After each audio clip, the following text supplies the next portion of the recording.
O que esperar de um filme como Dark Horse? A produção tem diálogos em inglês e traz um ator famoso norte-americano no papel do ex-presidente brasileiro. Só essa mistura exótica já deveria gerar bastante expectativa, mas aí vem a história do orçamento, né?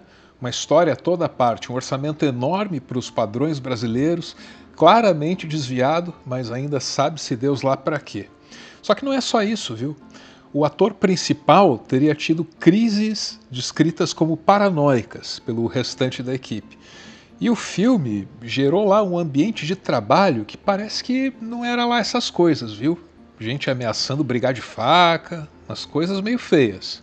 A produção contou com a presença inclusive discreta ali dos irmãos Flávio e Carlos Bolsonaro. Eles tiveram uma vez só lá, que foi no dia da gravação da cena em que Adélio Bispo deu a facada em Bolsonaro, né? O ator Jim Caviezel, que interpreta Bolsonaro, quase desistiu de fazer o filme por medo de ser assassinado. E passou a exigir e exibir um comportamento bastante paranoico, segundo os próprios integrantes da equipe, durante as filmagens. E isso teria sido acentuado depois da morte daquele conservador americano, o Charles Kirk, em 2025. E aí alguns relatos também falam que o ator não aceitava ficar longe de seguranças, que eram violentos e que chegavam a ameaçar com faca o integrante da equipe técnica do filme. Vários desses integrantes fizeram reclamações à produtora por conta do comportamento dos seguranças. E em outro dia, um deles arrastou um figurante para fora do set por estar com o celular no bolso. E a equipe do filme também contou que a segurança não era feita por uma empresa, mas por policiais aposentados, o que gerou também um estranhamento nos participantes do longa-metragem. Aparentemente, esse Jim Caviezel, ele é completamente paranoico. O filme Dark Horse tem estreia marcada para o dia 11 de setembro em 2026, só que nos Estados Unidos. Data que ainda não foi confirmada pela produtora Go Up Entertainment, responsável pelo filme. As primeiras resenhas já estão por aí, mas em geral são muito mais sobre o orçamento do filme, né? Que, de novo, é uma história à parte. Bom, o que tem aí de novidades? O filme sobre a trajetória de Jair Bolsonaro virou uma comédia de erros, entre aspas aí, frase essa dita numa análise do jornal britânico Financial Times, que destacou que o financiamento da produção provocou um escândalo depois que o senador Flávio Bolsonaro pediu milhões em patrocínios a Daniel Worcário, o dono do Banco Master. Aqui, dessa vez, nosso foco é o aspecto cinematográfico da coisa.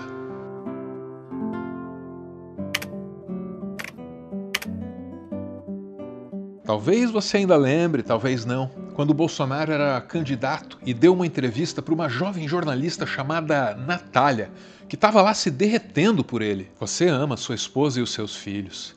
Eu sei que você reverencia a Sagrada Família e todos os santos. Eu sei que você fica emotivo em batizados, casamentos, velórios.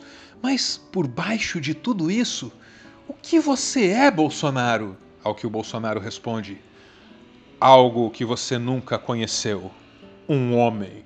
E é assim que o filme nos apresenta o Bolsonaro já no comecinho, um homem confiante, severo, sereno e, claro, sedutor, né? Um homem sedutor com o qual as jornalistas parecem flertar, ao invés de entrevistar. E é irônico que o Bolsonaro do filme seja apresentado interagindo assim, tão bem com uma jornalista mulher, porque, pô, a realidade é outra coisa. Você é uma idiota, você é uma ignorante, você é uma ignorante. Você tá querendo impor a tua verdade pra cima de mim. Você é bonita, por sinal. O senhor vai responder por isso. Criminalmente? Essa aí é a nossa Manu Borges. Ao contrário da Natália do filme, ela existe, hein? E existe muito. Existe tanto que estava lá cobrindo a prisão do Bolsonaro depois que ele foi pego derretendo a tornozeleira eletrônica. Criminalmente! Sim, aqui na Polícia Federal. O Bolsonaro do filme, ao invés de xingar as jornalistas mulheres, dá a elas respostas curtas e espertas. Em termos freudianos, é como se o Jair do filme tivesse aquele superego que falta ao Jair da vida real. Um bom exemplo disso é como o Jair age quando a jornalista Lara Clark, uma outra que não existe na vida real, menciona certos boatos contra ele. A jornalista diz: existem rumores de que os militares estão por trás da sua candidatura. Ao que o Bolsonaro diz: rumores são como os peidos. Eles só podem sair de cuzões. Em Dark Horse, o Jim Caviezel interpreta uma versão do mito que só se comunica através de mitadas. É papo reto, pouquíssimas palavras. O Bolsonaro real é muito mais falador, aliás, até passa mal por causa disso. Desculpa aqui que eu tô muito mal, desculpa, tá? Eu vomito 10 vezes por dia. E também muito mais gritalhão que isso do filme. É só lembrar de uma outra jornalista, a Laurene Santos, que nem fez mais do que mencionar que ele estava numa aglomeração e sem máscara durante a pandemia. Hoje o senhor chegou sem máscara também. Olha, pare de tocar no assunto. Você quer botar... Me bota o nacional agora. Vai botar agora. Estou sem máscara em Guaratinguetá. Tá feliz agora? Você está feliz agora? Essa Globo é uma merda de imprensa. Vocês são uma porcaria de imprensa. Vocês são uns caras... Cala a boca. Vocês são canalha. Vocês fazem jornalismo canalha, vocês fazem. A Laurene é outra jornalista que, ao contrário dessa Lara Clark aí, existe no mundo real. E o Bolsonaro real, jamais teria que ouvir o William Bonner ler notinha de repúdio se tratasse a Laurene como a versão ficcional dele tratava a Lara Clark. A Globo e a TV Vanguarda repudiam o tratamento dado pelo presidente e a repórter Laurene Santos, que cumpria apenas seu dever profissional. Também chama a atenção o tratamento que o Bolsonaro do filme concede à comunidade LGBT. O filme inventa para o Jair um enfermeiro gay, que cuida dele durante aquela internação em que ele se recuperou da facada. Que eu vi alguma coisa na internet, tinha uma polêmica com o enfermeiro e eu não entendi. Isso, a falha é a seguinte, vou abrir aspas. Bolsonaro, eu preciso de um banho.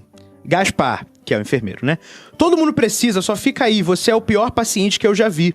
Então o Bolsonaro começa a observar Gaspar e Gaspar completa. Sim, caso você esteja se perguntando, eu sou gay. E aí tem um silêncio de uns 30 segundos, e aí Bolsonaro fala, Gaspar, eu tenho seu voto? E Gaspar diz, eu acho que não. Conclusão. O Bolsonaro do filme é rejeitado pela comunidade LGBT totalmente de graça. Ele não provoca o enfermeiro. E é por isso que esse filme, mais do que ficção, é propaganda, né? Até porque se fosse um documentário... Você beira, com todo respeito a você, a teoria do absurdo. Até porque você, com a sua companheira, né, não geram filhos. Aí eu não vou olhar pra tua cara e falar, acho que você é gay. Não me interessa. Muito simpática. Se eu fosse cadeixa da Academia das Agulhas Negras, se encontrasse na rua, ia te assobiar pra você. Tá ok? Muito bonita. Bolsonaro é o maior elemento de fantasia da cinebiografia sobre Bolsonaro.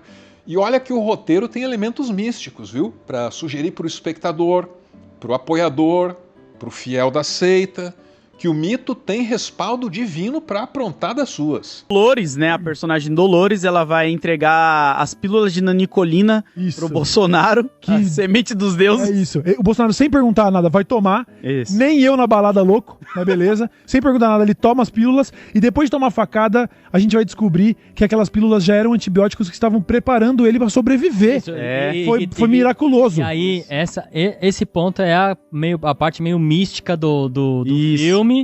Porque quando ele tá olhando pra mulher que deu os comprimidos.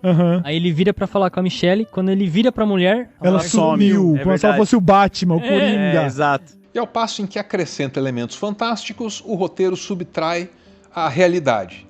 E tudo bem, porque alguns elementos da realidade são meio indigestos mesmo. Parei a moto numa esquina, tirei o capacete e olhei umas menininhas, 3, 4 bonitas, de 14, 15 anos, arrumadinha num sábado numa comunidade. Entrei um pintão clima, voltei, posso entrar na tua casa? Entrei. Essa parte aí é melhor ficar de fora do filme, porque certos temas demandam uma abordagem mais sensível e menos embrutecedora que aquela que o bolsonarismo consegue oferecer. Mas acredite, existem filmes que conseguem tratar desses assuntos com uma certa leveza. E falando nisso, um breve parêntese para uma indicação cinematográfica. Em 2004, a Coreia do Sul parou por causa de um crime absurdo. Dezenas de estudantes abusaram de uma garota e depois chantagearam essa garota usando imagens dos abusos durante meses. A impunidade foi tão revoltante que obrigou o país a discutir o papel da mulher na cultura sul-coreana, a violência contra a mulher, um debate muito parecido com esse que o Brasil anda travando sobre o feminicídio. O filme Han Gong-ju, do diretor Lee Soo-jin, é inspirado nesse caso. É um drama premiado sobre a jornada dessa garota, que está tentando ser maior que o próprio trauma, que as circunstâncias, que o passado. E claro, é uma história muito pesada, mas é contada com uma certa delicadeza. É um peso gentil, que sabe ser carregado sem te cansar demais. Seria difícil de achar um filme desses aqui no Brasil, mas ele está lá, na nossa Fílmica. Para quem não conhece, essa é a plataforma de streaming brasileira com uma curadoria caprichada que gringa nenhuma tem. E a Fílmica oferece condições especiais para o público aqui do nosso humilde canalzinho. Especiais, claro, mas limitadas pelo tempo, como tudo que é bom, né? Vai até o dia 30 de junho, hein? Atenção, o plano mensal, você usa o cupom ARVRO.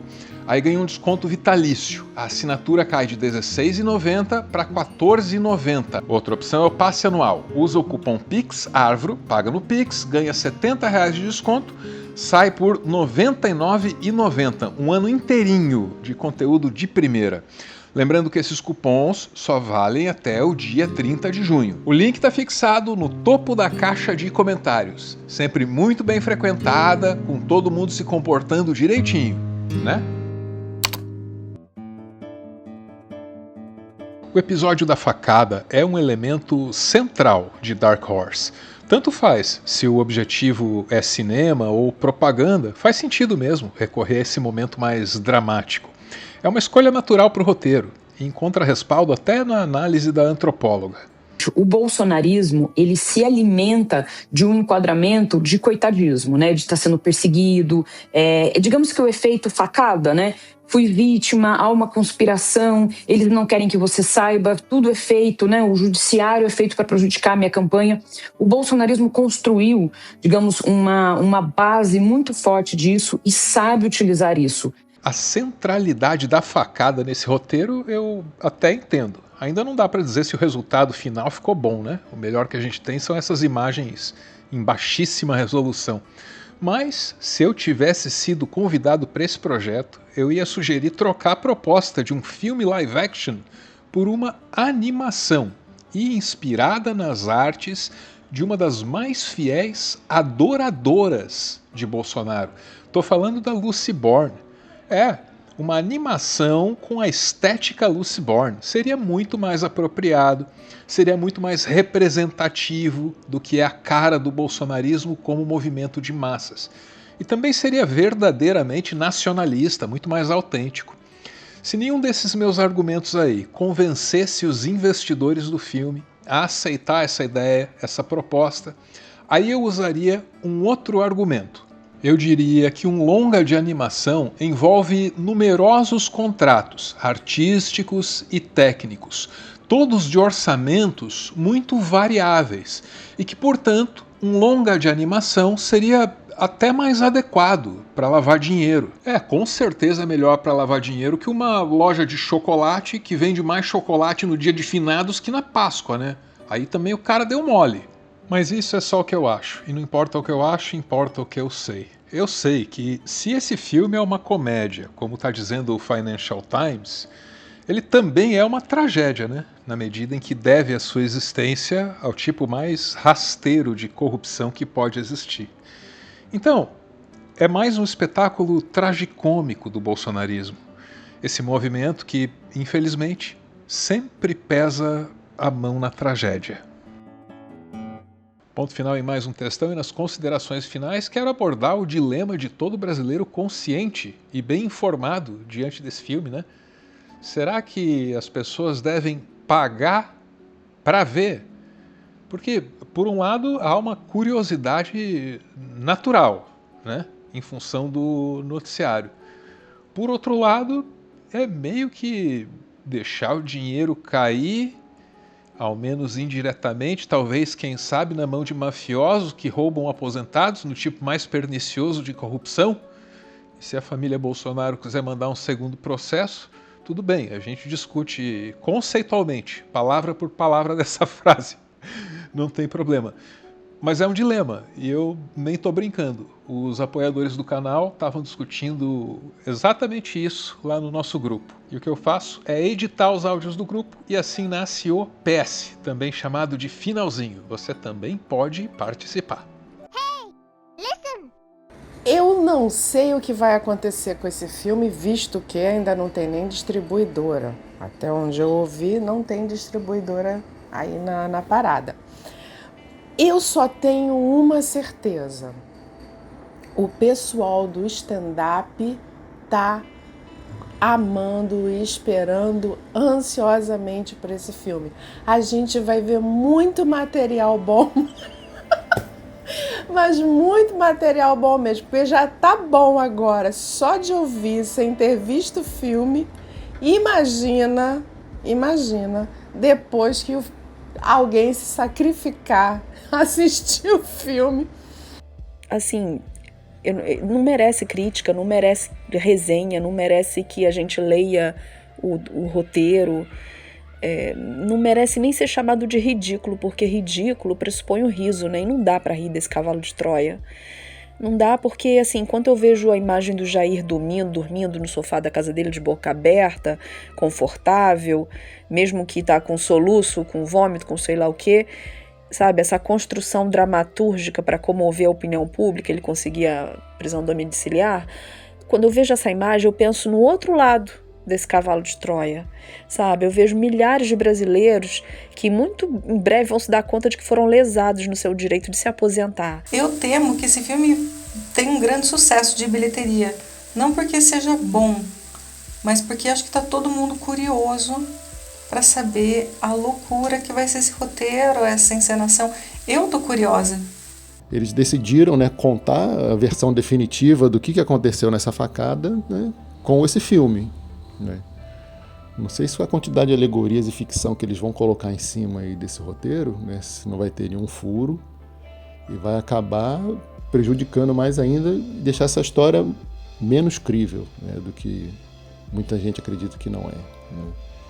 A equipe contratada para filmar, né, produzir o filme, queria incluir a música Survivor da Beyoncé no filme, homenageando um homem conivente com o genocídio.